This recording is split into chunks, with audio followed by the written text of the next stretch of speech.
2016, we have observed the phenomenon of supermoon. It's once in a blue moon. Last supermoon was observed on 26th of January 1948.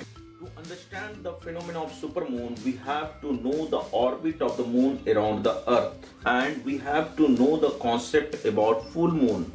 As we know that the moon is orbiting around the earth in a circular orbit. But it's not true. Actually, the moon is orbiting around the earth in the elliptical orbit. This one is the elliptical orbit.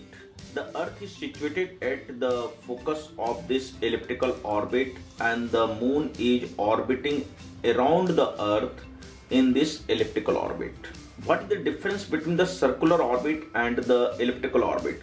In case of circular orbit, the distance of the moon from the earth will be always constant, and it will be equal to the radius of this circular orbit.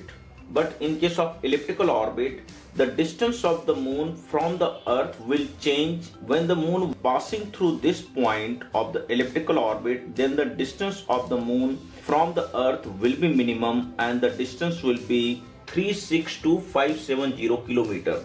This point is called the perigee.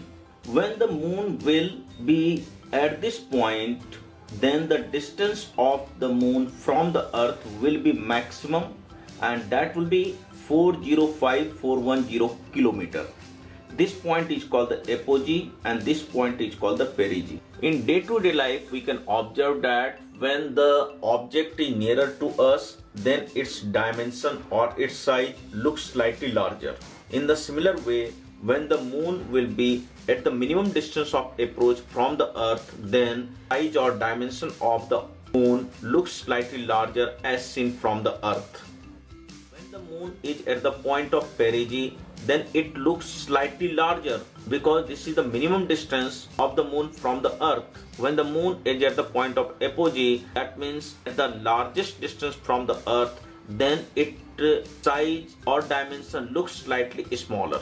Remember that the dimension of the moon is not increasing. It's just the appearance that is going to change. Now I am going to discuss about the full moon. You can see the different phases of the moon, and in this phase the moon is completely illuminated as seen from the earth, and this phase is called the full moon.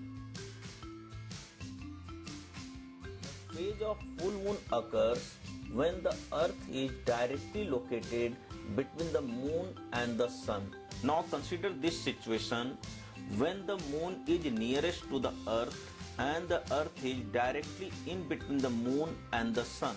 This is the coincidence of the full moon, and this full moon occurs when the moon is at the nearest distance of the earth, and this is the situation of the supermoon. That means a supermoon is the coincidence of a full moon when the moon is at the minimum distance from the earth.